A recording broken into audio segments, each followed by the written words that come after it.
Important things believers must know. Georgian language. იოანე ნათლისმცემელი და მისი დედა და მამა აღივსნენ სულიწმიდით. იოანე სულიწმიდით აღივსებოდა დედის მუცლიდანაც კი. ლუკა 1:16-17 და ის მოაქცევს ისრაელის ბევრ წესუფალს, მათ ღმერთს. 17 ის ასევე წავა მის წინაშე ელიას სულითა და ძალით, რათა მოაბრუნოს მამების გულიშვილებისკენ, ხოლო ურჩები მართალთა სიბრძნისკენ, რათა მოამზადოს უფლისთვის მომზადებული ხალხი. კითხვა: გჯერათ, რომ იოანე ნათლისმცემლის მსგავსი ძლევამოსილი ადამიანი შეცვლიდა ღმერთთან დავალებას ისრაელისთვის და მონათლავდა წარმართებს? არა. იოანე ნათლისმცემელმა 5 წიგნში, მათე, მარკოზი, ლუკა, იოანე და საქმეები განმარტა, რომ იესო მასზე ძლიერი იყო. მან თქვა, რომ მოინათლა წყლით და იესო მოინათლა სულიწმიდით. იესო მოინათლა სულიწმიდით და ამავე დროს აღასრულა როგორც ფიზიკური, ასევე სულიერი სიმართლე. ლუკა 4:1 მაშინ იესო სულიწმიდით აღივსო დაბრუნდა იორდანედან და სულიწმიდამ წაიყვანა უდაბნოში. მარიამი, იესოს დედა აღივსო სულით ზედა ოთახში.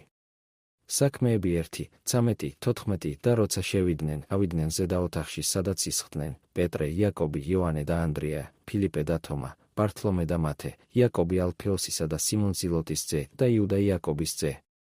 14 ყველანი ერთხმად აგრძელებდნენ ლოცვასა და ვედრებას ქალებთან და იესოს დედა მარიამთან და მის ძმებთან. საქმეები 2:1-4 როდესაც სულთმოფენობის დღე სრულად დადგა, ისინი ყველანი ერთად იყვნენ ერთ ადგილზე.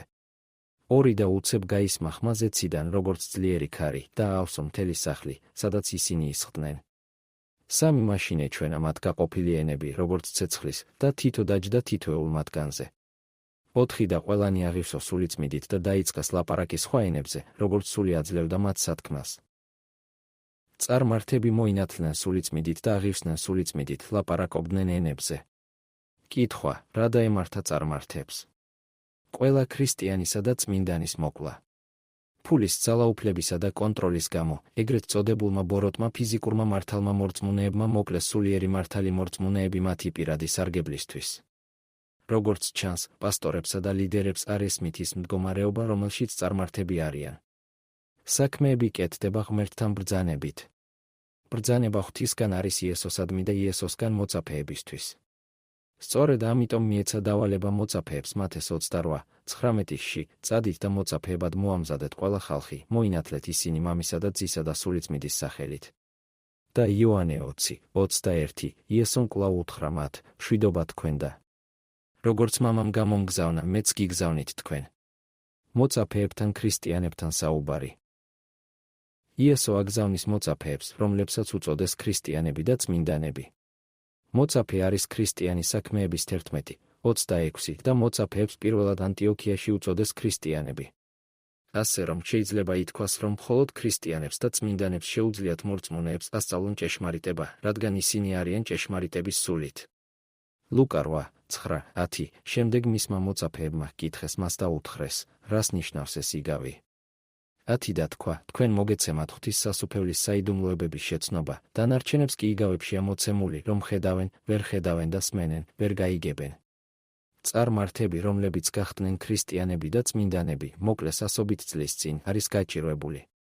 არავინ არის, ვინც ასწავლის მათ სიმართლეს. შეიძლება სასაცილოდ ჟღერდეს, მაგრამ ასეა. მკვლელობის შემდეგ იყო დენომინაციების დასაწყისი. დაიწყეს, რადგან არავინ იცოდა სიმართლე.